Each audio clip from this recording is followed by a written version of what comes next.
에스겔 강의 78번째 시간이죠. 본문의 내용은 사실 이 에스겔이나 다니엘이나 또 이런 성경들은 예언서이면서 동시에 묵시록이 함께 포함되어 있기 때문에 환상의 내용이 있기 때문에 비유와 환상을 겸하여 해석해야 되기 때문에 어려워요. 그런데 더군다나 어려운데 오늘은 이렇게 지난 시간과 이번 시간에는 성전에 이런 문을 측량하거나 기둥을 측량하거나 벽을 측량하거나 담벼락을 측량하거나 이런 것들이 있기 때문에 더 해석하기가 복잡하고 그것을 또 단순히 그 의미 문자적인 의미도 있지만 그것을 의미하는 또 상징적 비유적 의미가 있어요. 그렇기 때문에 그것을 함께 읽어보아야 되기 때문에 어렵습니다. 그러나 이제 제가 이거 다 아는 거 아니고 우리 학자들과 전통적인 견해를 근거로 말씀을 상고해 보고자 합니다. 오늘은 에스겔 강의 78번째 시간 성전 안뜰의 측량과 의미의 측면에서 오늘 28절 49절의 내용을 살펴보고자 합니다. 먼저 서론을 한번 살펴볼까요? 자, 본문은 성전 안뜰의 남문에 대한 측량 부분과 동문의 측량 그리고 번제물을 씻는 방과 상 그리고 제사장 방해에 대한 묘사로 구분할 수 있어요. 이렇게 이제 성전에 있는 안뜰에 대한 내용. 자, 한번 생각해 보세요. 여러분 머릿속으로 상상해 보세요. 성전에 바깥뜰이 있다면 안뜰이 있고 바깥뜰이 있었잖아요. 그러니까 안뜰에는 우리가 구약의 그 솔몬 성전에 생각해 볼 때 성전에서 담벼락을 통해서 출입구 정면으로 들어와요. 그게 정면이 동쪽 방향에 있거든요. 그래서 들어오면 정면에 어떻게 되어 있습니까?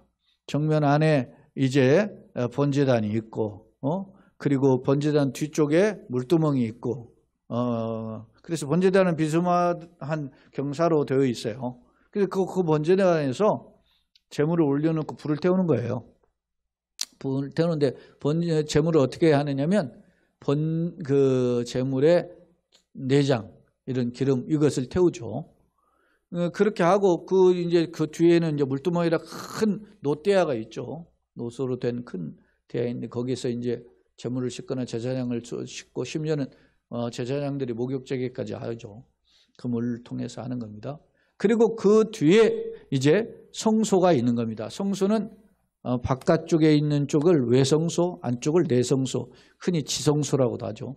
근데 그 성소에는 정면으로 들어가지 않고 이건 학자들 견해인데 우측 쪽으로 해서 출입구로 들어가면 바로 우측에 진설병의 떡상이 있고 항상 진열해 놓는 떡이다 해서 진설병이에요. 병이 떡병자잖아요. 5병 이하 할 때 그 병이 떡병이잖아요. 그러니까 그게 이제 6덩이씩 두 줄로 쌓여 있어요. 그 떡이 엄청나게 커요. 그렇게 12덩이의 떡이 있는데 그게 12지파를 상징하고 그리고 정면에 분향단이 있습니다. 향을 피워가지고 하나님께 분향하면서 향은 우리가 요한계시록도 보니까 하나님을 향해서 흠향하신다고 레위기에서 보면 흠향하신다. 하나님의 향기로운 제사라 하나님이 흠향하신다 그러잖아요. 그러니까 향기를 받는다는 거예요. 그러니까 그 분향은 성도들의 중심을 드리는 그 헌신을 상징해요. 그리고 이제 왼쪽에 보면은 7 등잔대가 있는데 흔히 촛대라고 이야기하는데 정확히 이야기하면 등잔대요. 올리브유를 통해서 감람유를 통해서 그 끓음 나지 않도록 이렇게 했어요. 그리고 원래 이제 성전이 이제 건물로 나중에는 지어지지만 처음에는 모세 시대에 지어졌을 때는 천막으로 뒤집혔잖아요. 그러니까 창이 없어요. 다 뒤집어지니까. 그러니까 그거를 4겹으로 덮었거든요.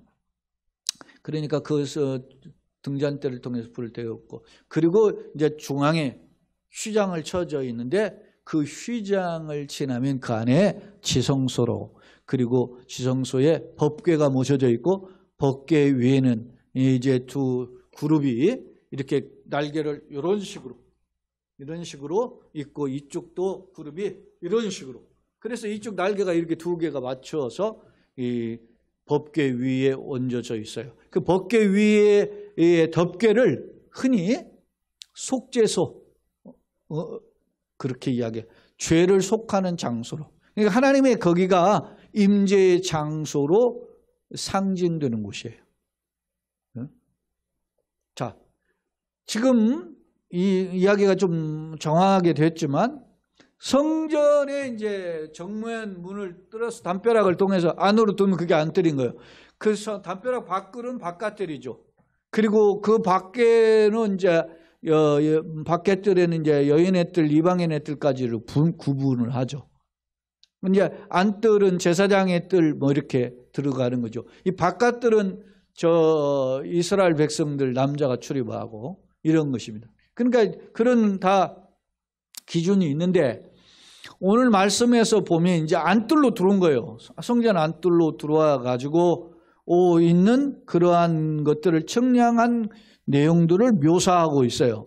그러니까 지난 시간에는 바깥뜰에 관련된 내용들을 청량한 내용이라면 이제는 안뜰의 안에서의 청량한 내용임을 엿볼 수 있어요. 자, 그래서 들으면 자 다시 서론 부분을 보면 남문에 대한 청량 부분과 이제 예를 들어서 동쪽 문은 출입구죠. 서쪽은 성전에 주님이 보좌로 앉아 있는 것이 서쪽이에요. 그러면 이제 우측 쪽이 이제 북측이 되고 좌측 쪽이 남쪽이 되겠죠. 그러니까 남쪽의 문의 측량한 부분과 동쪽 문의 측량한 부분과 그다음 번제물을 싣는 방과 상들, 이제 재물을 다루는 곳이 장소가 있을 거 아닙니까? 그 방들에 대한 내용. 그리고 그 방에는 재물을 다루면 상들이 놓여 있어야 될 거, 기구들이 있어야 될 거 아닙니까? 그런 방들과 상. 그리고 제사장 방에 대한 노래 부르는 자의 방으로 소개된 제사장 방이에요. 방에 대한 묘사 이런 식으로 될 수 있어요. 자, 그렇다면 이렇게 측량 내용을 자세히 언급하면 무슨 의미일까요? 지금 에스겔이 어떻게 지금 하나님 이끌림 받아가지고 가서 보았죠. 근데 그게 무슨 이끌림이죠? 성령의 이끌림, 환상 속에서 보는 거잖아요. 그런데 그것을 자세히 언급한다. 요즘 말하는 디테일하다 말입니다. 성전의 이 측량의 규모가 정확하고 자로 재고 지금 천사가 재고 있잖아요. 지금 그런 거 보여주잖아요. 이건 무슨 말이냐? 에스겔이 비록 환상 중에서 성전을 목격한 것이지만은 구체적인 치수를 언급하면 새로운 성전이 하나님의 세밀한 계획에 의해서 이루어지는 것임을 역설적으로 보여줘요.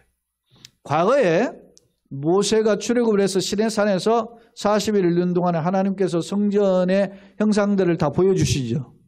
그래서 그것을 해서 부살레를 통해 가지고 이 성전에 건축하는 것들을 준비하게 하지 않습니까?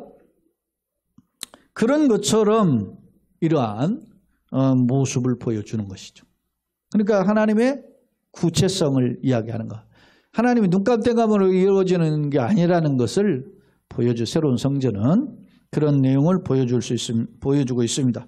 그렇다면은 우리 절의 내용들이 많은데 간략하게만 살펴보겠습니다. 제가 교재로도 여러분에게 우리 현장에서는 드렸는데 여러분들이 이제 참고하시면서 보시고 먼저 이제 성경 내용을 이제 묶어서 읽겠습니다. 28절로 먼저 31절인데 그날 데리고 남문을 통하여 안뜰로 들어갔잖아요. 들어가서 그 남문의 너비를 측량하니까 크기는 길이가 50척에 너비 25척 그 문에 문지기 방과 벽과 현관도 먼저 측량하고 갔고 그 문간과 그 현관 좌우에도 창이 있으며 그 사방의 현관의 길이는 25척 너비는 5척이고 이제 길이, 폭, 뭐 이런 것들을 지금 표현하고 있어요. 자, 현관이 바깥들로 향하였고, 그 문벽 위에도 종려나무를 새겼고, 그 문간 올라가는 8층계가 있다. 지금 계속 이게 지금 문벽에 새겨진 종려나무 현상은 풍요를 상징하고 생명을 상징하고 영광을 상징한다 그랬죠. 예수님이 이스라엘 예루살렘에 입성하는 때 십자가 죽으시러 오는 날 종려나무 가지를 흘리며 호산나 찬송했잖아요. 그 종려나무가 영광을 찬송하는 표현이란 말입니다. 자, 지금 28절로 31절의 내용을 보면 안뜰로 들어가서 세 개의 문들이 있는데 바깥문과 측량이 동일하지만 층계 계단이 하나 더 있어요. 왜냐하면 여기에 보면은 31절에 보면 그 문간에 올라가는 8층계가 있더라. 지난번에는 볼 때 층계가 몇 개 있었어요? 7층계가 있었어요. 그러니까 7층계 올라가고 그 다음에 또 8층계로 올라가요. 그러니까 모두 15층계가 있는데 뒤에 이제 학자들의 설명을 제가 인용을 하기도 했지만은 이 15층계를 학자들은 마치 성전에 올라가는 노래잖아요. 성전이 언덕 위에도 있고 언덕 위에도 이렇게 계단으로 올라가 있다는 거예요. 그래서 성전에 올라가는 노래, 하나님이 계신 곳인가 올라간다는 표현도 있고 하나님의 성전이 높은 곳에 있으니까 올라간다라는 표현도 하고 그리고 실제로 성전의 계단을 통해서 올라가기도 하는데 그 계단이 앞에 바깥 계단 7계단 그리고 안쪽 뜰의 계단 8계단이 모두 도합 15계단이라는 거예요. 그래서 이 15계단을 학자들은 시편에 보면 제가 이렇게 적어놨죠. 시편 120편에서 134편을 성전에 올라가는 노래로 그렇게 제목이 타이틀이 돼 있어요. 그래서 그걸 상징한다 이렇게 해석하는 학자도 있어요. 하나의 해석을 이제 부여한 것입니다. 그래서 굉장히 어떤 뭐 상징, 비유가 이런 많은데 어떻게 보면 아전 코에 걸면 코걸이 그런 식으로 해석이 될 수 있잖아요. 그래서 조심스러운데 전통적 해석을 지금 갖다 적어 놓은 겁니다. 자, 그렇게 되어 있더라 그렇습니다. 그 다음에 이제 32절, 34절에 또 다른 단락인데 그거 다른 이제 안뜰 동쪽으로 가니까 그 문간을 측량하는 크기는 길이가 50척에 너비가 25. 똑같죠? 앞에 지금 있는 것과 똑같아요. 문지기 방과 벽에 현관이 있고 먼저 측량하고 갖고 그 문관과 그 현관 좌우에 창이 있으며 그 현관이 바깥뜰로 향하였고 이쪽 저쪽 문벽 위에 중량을 새겼고 그 문관에 올라간 8층계가 있다. 똑같아요. 32절 34절은 동문에 관한 언급인데 그것이 마치 남문의 규격과 동일하다라고 하는 점을 알 수 있다라는 점입니다. 그 다음에 이제 또 35절로 37절에 이르는 부분인데 우리가 이제 성경도 스코필드 관주 성경으로 동그라미로 이렇게 구별했잖아요. 이게 스코필드 관주 성경을 이렇게 구별한 거예요. 원래는 성경에 절이라는 개념이 없어요. 원래 이 구약 성경의 원본에 보면 이제 이 학자들이 이걸 편의상 나누는 거 후대들을 위해서 나누는 거야.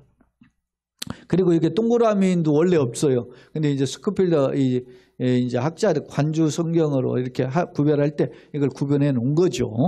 자, 그렇게 이제 하면 우리가 이해하기 쉽게 나눈 거예요. 근데 어떤 때는 이 단락을 구별하는 것이 조금 제가 보기에는 좀 다르게 나눠야 되는데 하는 그런 부분이 있긴 있어요. 있는데 어찌됐든 이걸 이제 좀 참고해서 보면 자, 35절로 37절로 구별된 내용을 보면 이건 북문에 대한 측량인데 동문이나 남문이나 동일한 규격과 이런 치수로 측량되어 있음을 알 수 있어요. 계속 모든 그리고 문벽에는 종려 나무가 있어요. 그러니까 화려한 주님의 영광을 송축하고 영광을 나타내는 그런 문양이 그 기록 이제 속에 새겨져 있음을 엿볼 수 있습니다. 자, 그 다음에 이제 38절로 43절의 내용인데 그게 또 하나의 단락이에요. 이 내용은 희생제사를 드릴 때 그러면 희생제사를 드리려면은 이렇게 뭐 방만 있고 문만 있냐? 재물도 있고 재물을 다루는 준비물도 있어야 될 거 아닙니까? 그러려면 이제 우리가 사실 이게 레위기에서 보면은 이런 내용들이 더 자세하게 나와요. 근데 레위기에서도 보면 아는데 이 제사장들이 이 제물의 피를 가져다가 그 성전의 이런 기구들에게도 다 뿌려요. 왜 뿌리는가? 정결례로 뿌리는 거죠. 네? 그 심지어는 성전에 있어 떡상을 만지고 향을 피우면 향유를 만질 거 아닙니까? 그런 데다까지 다 뿌려요. 거룩 정결 예식이죠. 그렇다면 이제 성전에 물론 뭐 다 목욕 제계를 하고 이렇게 하나님 앞에 봉헌하는데도 그런 준비물들이 있는 것이죠. 그런 내용을 이제 38절로 43절에서 소개하는데 재물과 재물을 다루는 기구를 다루는 것에 필요한 방들과 이 장비들을 지금 거론한 거예요. 자, 먼저 38절에 보면 문벽 곁에 문이 있는 방이 있는데 그것에 번제물을 씻는 방이다. 번제물을 씻어야 될 거 아닙니까? 예? 재물을 말이지 끌고 지금 어디서 봉헌하기 위해서 가져왔을 거 아닙니까? 성전까지 끌고 오면 그 제물을 깨끗이 씻어야 될 거 아니에요? 그렇게 씻는 방이며, 물론 그 물에 그 아까 번제단이 있고 그 중간에 성소와 번제단 사이에 큰 놋대야가 있어요. 그게 얼마나 크면 그것을 놋바다라고도 불렀어요. 성경에 보면. 그러니까 이 놋대야에 물을 하다가 이제 씻죠. 자, 번제물을 씻는 방이 있고, 그 문의 현관 이쪽에 상이 둘이 있고 저쪽에 상이 둘이 있고, 그 위에는 번제와 속죄제와 속건제 희생. 자, 번제는 태워서 드리는 거죠. 속죄제는 뭡니까? 하나님 앞에 죄를 지은 것에 대한 그 회개의 제사가 속죄제고, 속건제는 법령을 규범을 어긴 것에 대한 제사가 속건제고, 그런 제물을 작게 할 것이며, 북문 쪽에 바깥쪽 입구에 올라가는 쪽에 이쪽 상에도 둘이 있고 문쪽 저쪽 상에도 둘이 있어요. 둘씩 이렇게 마주보고 있는 것이요. 자, 이 문곁 이쪽에는 상이 4시고 저쪽에도 상이 4개 있어요. 그러니까 모두 도합이 8개의 상이 있는 것이죠. 이렇게 둘 이렇게 해가지고 8개가 딱 있는데, 그 위에다는 상 8개에는 모두 다 재물의 그 재물들을 올려놓은 거예요. 그 재물을 하는데 땅바닥에 놓을 수 없잖아요. 그러니까 그 재물을 창 위에다 올려놨으면 할 수 있고, 그 다음에 또 다듬은 돌로 만들어 번제에 쓰는 상이 4이 있는데, 그 번제에 쓰는 상인데, 이때는 그 길이는 한쪽 반이요, 너비는 한쪽 반이요, 높이는 한쪽이라. 그러니까 8개의 상 말고 4개의 상이 또 있다는 겁니다. 그 상에는 희생 제물을 잡을 때 쓰는 기구들, 근데 그렇다고 그 기구들을 땅바닥에 놓을 수 없잖아요. 그러니까 상 위에다가 4개의 상 위에다는 각각 제물들을 잡는 데 사용하는 그런 그 기구들을 올려놓는 상임을 알 수 있어요. 놓였으며, 현관 안에는 길이가 손바닥 넓이만한 갈고리가 사방에 박혀 있다. 4곳에 갈고리가 박혀 있는데, 이게 뭐냐? 아마 이게 이제 재물을 손질할 때 그 재물을 갈고리에다 껴가지고 딱 놓고 이 하는 재물을 이렇게 기구를 사용할 때 쓰는 그 갈고리로 학자들은 보는 거예요. 그게 이제 사방에 갈고리가 있었다, 이렇게 해석을 하고 있습니다. 교재는 제가 간략간략하게 적어놨어요. 그리고 이제 마지막 단락으로 44절로 49절의 단락인데요. 먼저 44절로 46절이 한 단락이에요. 거기에 내용에 보면은 앞문 밖에 있는 안뜰에서는 노래하는 자의 방이 둘이 있는데, 북문 곁에 있는 방은 남쪽으로 향하였고 남문 곁에 있는 방은 북쪽으로 향했다. 이제 반대 방향으로 향한 모습이죠. 그가 내게 이르되 남쪽을 향한 이 방은 성전을 지키는 제사장이 쓸 것이요 라고 있어요. 노래하는 자의 방이라고 했는데, 단순히 노래하는 자라고 하는 거면 찬양대 이렇게 생각할 수 있는데, 그렇지 않고 그 방의 사용자들이 하나님의 성호를 송축하는 사람이 쓰는 거다라는 개념이에요. 그렇다고 볼 때 제사장이 사용하고 있고, 그 다음에 보면 46절에 보면 북쪽을 향한 방은 제단을 지키는 제사장이 쓰는데, 똑같이 남쪽을 향한 방, 북쪽을 향한 방 다 제사장이 사용하는데, 북쪽을 향한 방은 레위 후손 중 사독의 자손이 너희로서 여호와께 가까이 나가 순종하는 자가 사용했다 그랬죠.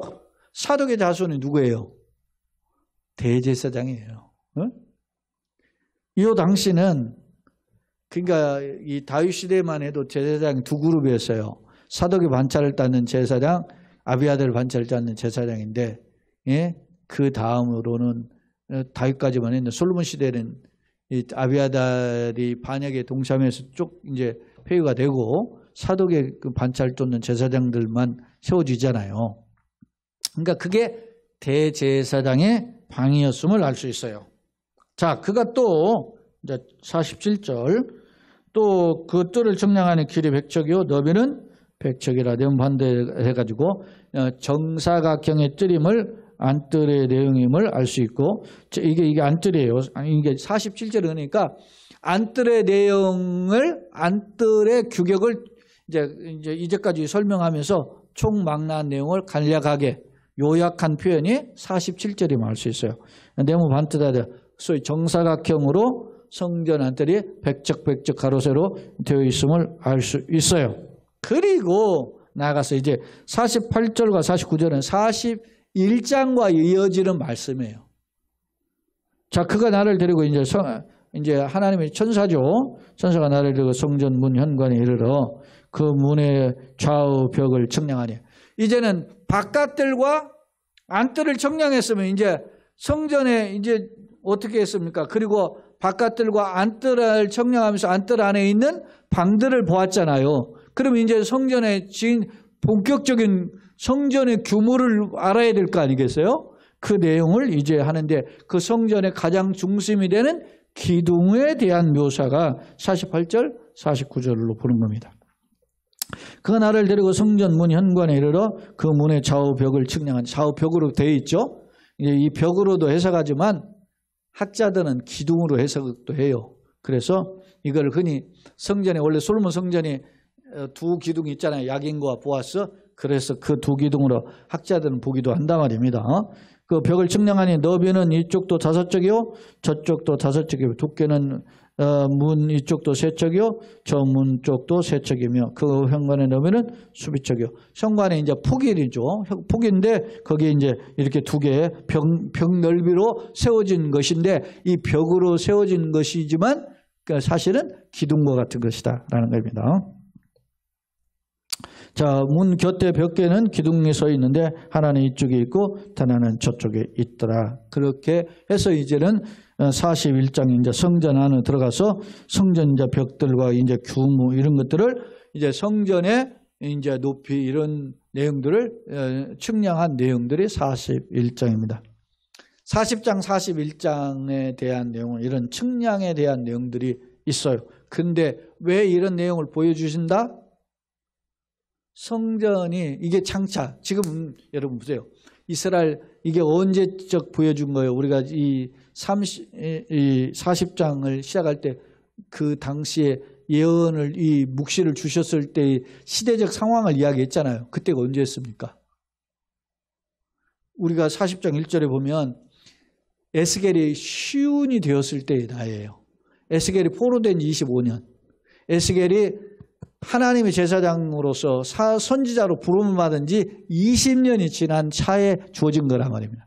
근데 에스겔이 포로가 됐는데 에스겔이 정확히 보면 바벨론의 포로가 1차, 2차, 3차 포로가 있는데 에스겔은 두 번째 포로에 끌려갔어요. 근데 그 포로에 끌려가 두 번째 포로하고 세 번째 포로가 끝났을 때 나라 망하는데 두 번째 포로와 세 번째 포로의 사이의 텀이 11년이에요. 그러니까 그런 지 25년이니까 저번에 끌려간 지 25년이니까 나라가 망한 지 14년이 지났다. 지난 시간에도 우리가 살펴봤잖아요.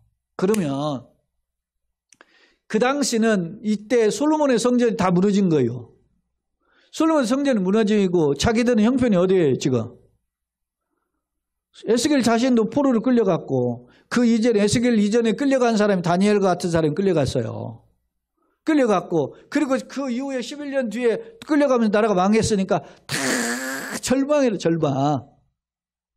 절망인데 하나님이 그 절망의 시기에 에스겔을 환상 속에서 끌고 어디로 가는 거예요 지금? 끌고보다 데리고 가는 거죠. 어디로 가요? 예루살렘에 가서 예루살렘의 현실은 어때요? 다 무너져 있죠. 다 무너져 있는데 그 에스겔에게 그 성전에 이렇게 막 디테일하게 바깥들 안뜰을 청량하고 이런 모습들을 보여주면서 성전에 세워지는 것을 보여주셨다는 사실입니다. 그래서 이걸 뭐라고 그래요? 학자들은 에스겔을 제목을 붙이는 학자들이 뭐라고 부르치냐면 절망 중에 본 환상이다 이렇게 이야기하는 거예요. 절망 중에 본 이상이라고다. 네? 그러니까 에스겔 성경은 포로로 끌려갔잖아요. 그리고 실제 나라가 망했고 그런 절망 속에서 주신 하나님. 우리가 이미 37장 살펴봤잖아요. 이스라엘 상태가 어떤 상태예요? 에스겔이 본 골짜기 가운데 뼈들이 칵한데 바짝 말라 있잖아요. 살이라는 건 아무것도 없어요. 살은 다 없어졌고 살은 다 없어졌고 뼈만 가득해. 근데 그 뼈도 바짝 말라 있어요. 물어보잖아요. 에스겔아, 이 뼈들 살게. 그러니까 주님 아십니다. 근데 하나님 말씀하셔. 네가 하나님 말씀을 대언하면 생기야 이 뼈에 들어가라. 그러니까 내가 하나님 말씀을 대언했더니 생기가 그들에게 들어가면 일어서는데 그렇게 큰 문제가 되죠. 하나님만이 살릴 수 있는 거예요. 사랑하는 여러분, 갈수록 신앙생활이 어려워요. 이제는 그런 시대가 됐어요. 옛날에는 실제로 옛날에는 제가 청년 때만 해도 동네 예를 들어서 여름에 동네 한 바퀴 북치고 장구치고 돌면 애들 한 200~300명이 물렸어요. 그래가지고 교회로 온 거예요. 거기서 성경학교를 했어요. 궤도라고 하죠. 궤도. 모조지, 켄트지, 일절지, 전지라고 하죠. 전지. 이게 16절지잖아요. 이게 2배면 8절지고 그거 2배면 4절지고 그 2배면 2절지고 그 2배면 이제 전지잖아요. 그 크기에다가 매직으로 악보가 어디 있어요? 악보는 뭐 정성 있는 교회나 그렇게 하지. 그냥 글자만 써서 가르치고 노래를 가르치고 악보가 어디 있어요? 책이 어디 있어? 그렇게 해서 복음을 가르칠 때는 아이들이 바글바글했죠. 교회마다. 우리 교회도 사실 28년 전에 개척했지만은 10여 년 전만 해도 아이들이 막 많이 있었죠.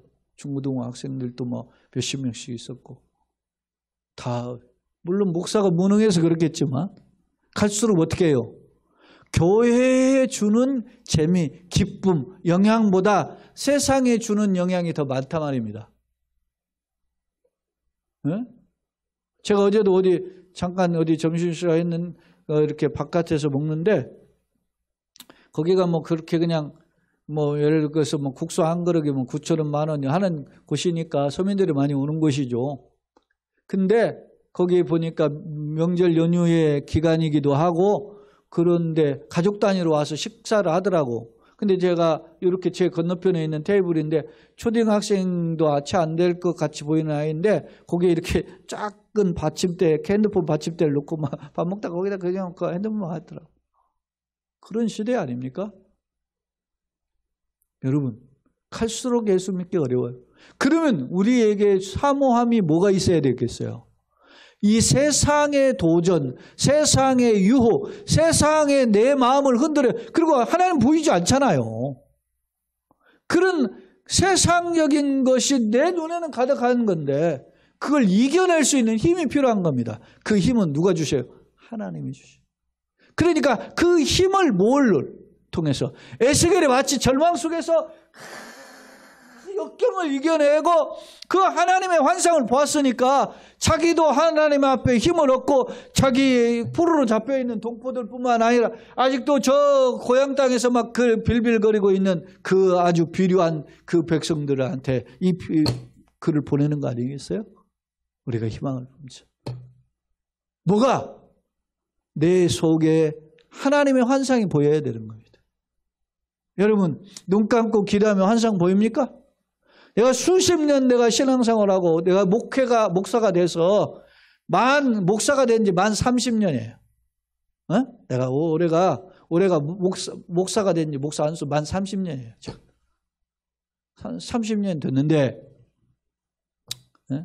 94년 30년 차 되네요. 이제. 근데 여러분 보세요. 근데 눈을 감으면 보입니까 하나님이? 안 보이죠. 여러분 어떻게 해요? 여러분의 말씀을 통해서 들을 때, 읽을 때 하나님이 그 말씀의 비전이 보여지게 하여 주시옵소서. 네? 그런 기도와 소망이 있어야 돼요. 안타깝죠? 여러분요, 2달에 뽑고 아예 수요예배 안 드리는 건 말할 거 없고 2달에 뽑고 마음 뽑고 막 혹시 저만큼 핸드폰 저만큼이나 놓고 사는 목사님 뭐 하나 할 볼일 다 보다가 그냥 한번 오다가 한 번씩 듣는 그런 식의 예배가 하나님 기뻐하시겠어요? 생각해 보십시오. 오죽하면 목사가 케이블을 다 사주면서까지 텔레비전 연결해서 큰 걸로 좀 예배를 드리세요. 그런 교회 목사가 어디 있어요?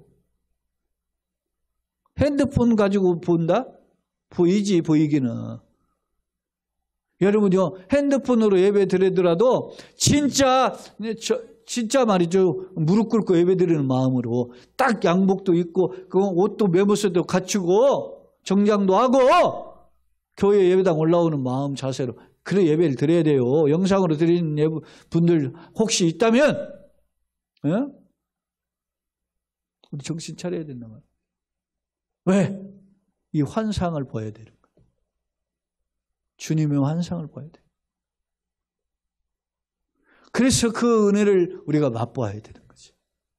그분이 누군데? 만왕의 왕 만주의 주. 세상 잠깐 사라질 권력 앞에서도 막 빌빌거리고 벌떼처럼 달라붙는데 일국의 대통령이 자기가 임명하는 그 기관장들이 하는 사람들이 막 몇천 명이라잖아요. 그러니까 막 그거 한 자리에 먹으려고 아주 기생충처럼 막 작 깔려 있잖아요.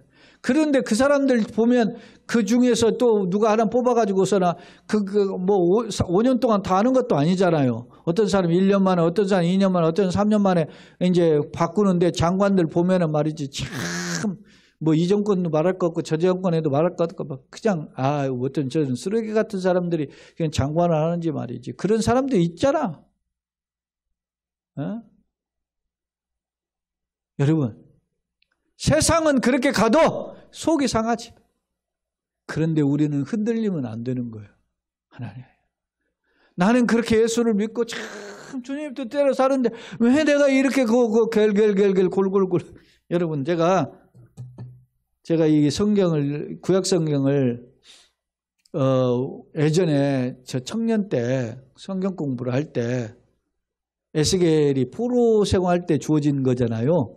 근데 그 당시에 디모데 성경 연구회의 양상훈 교수가 원래 그게 프리스트 교수인데 이 성경 연구를 가르치는데 뭐라고 가르치냐면 에스겔 다니엘은 포로 기간 때 주어진 말씀입니다. 그거를 강조하려고. 포로 때는 여러분 사람들이 형편이 어떻게 합니까? 겔겔 하잖아요. 그러니까 에스겔, 다니엘 그렇게 겔겔 이렇게 외시라고 그렇게 알려줬던 기억이 나요. 여러분, 에스겔은 그런 절망 중에 주어진 메시지예요. 그 메시지가 오늘 성전이에요.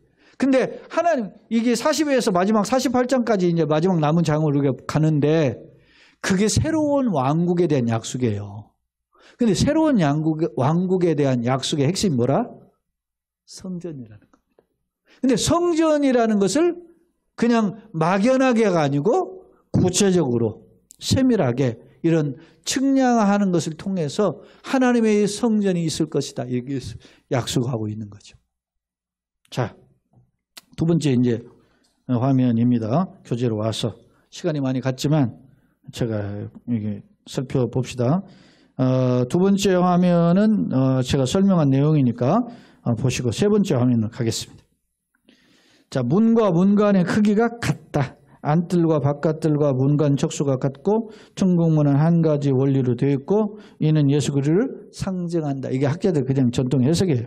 자, 두 번째, 안뜰 동편과 문간과 남문간이 같고 이것은 같다라는 건 뭐냐?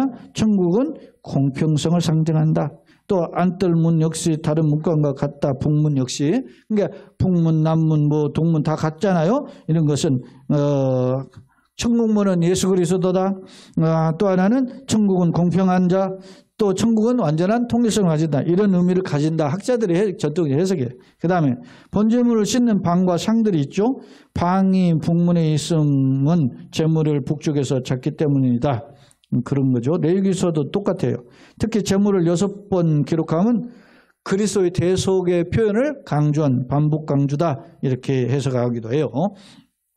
그리고 북문과 남문 곁에 있는 방들은 뭐냐면 제사장들 쓰는 방인데 제단과 가깝기 때문에 그렇게 있는데 그의 주인이신 예수 그리스도를 통해서만 하나님께 나아갈 수 있다. 제사장들은 중보자 역할이잖아요. 그러니까 오직 중보는 누구예요? 예수 그리스도잖아요. 그럼 예수님을 통해서 나간다는 걸 교훈해요. 자, 성도는 교훈. 예수님의 대속을 통해서 모든 절차를 뛰어넘어 하나님께 나아가는 자가 되었죠. 그죠? 이러한 모든 제도를 다 떠나서 예수 피만 있으면, 예수님만 있으면 그냥 쥐성소로 우리가 나아가게 돼 있어요. 이런 절차가 이제 필요 없는 거야. 누구 때문에? 예수님 때문에. 그렇기 때문에 이 특권을 주시며 감사하고 주님과 같은 깊은 교통의 자리에 거할 수 있기를 소망해야 됩니다. 결론입니다. 40장에서 48장은 하나님과의 관계가 회복된 이스라엘의 새로운 모습을 묘사하는데요. 그중에 관계 회복의 중심이 뭐라고요? 성전이다. 왜냐하면 성전은 하나님께서 이스라엘 백성들과 교통하는 장소죠. 그래서 하나님의 임재의 장소고 하나님과 교통하는 장소에 뭘로? 제사로. 그래서 성전의 핵심이 뭡니까? 제사였단 말이에요. 근데 이 제사들의 모형이 뭐라는 거예요? 예수 그리스도의 모형이라는 거예요. 옛날에는 제물을 가지고 다 했지만 예수님이 뭐가요? 제물이 되시고 예수님이 제사장이 되시기 때문에, 그러니까 예수 그리스도를 통해서 나가는 거예요. 되는 겁니다. 그걸 교훈하고 있어요. 그 다음에 새로운 예배가 향유됨으로 백성이 하나님께 나아가며 언약의 백성에게 이제 기업이 분배되는 내용을 기록하고 있다. 이 중에 이제 그 장들의 내용이에요. 이 중에 본문은 이제 28절로 49절이에요. 이게 지금 가로 47, 48, 46, 40 이거는 장들을 의미하고 장이고 28절 49는 절이에요. 이걸 제가 거기다가 빼놨네요. 절은 성전, 오늘 본문의 내용은 성전 안의 뜰에 대한 측량을 구체적으로 묘사하고 있다. 학자들은 이를 가리켜서 성전의 영원성, 성결성, 통일성으로 해석하고 있다. 우리는 나를 성전 삼고 교통하기를 기뻐하시는 예수님의 은혜에 감격하고 있는가? 냄새가 가려간 존재를 구원하신 은혜에 다시금 기뻐하고 감사하며 엎드리는 우리 모두가 되시기를 예수님의 이름으로 축원합니다. 아멘.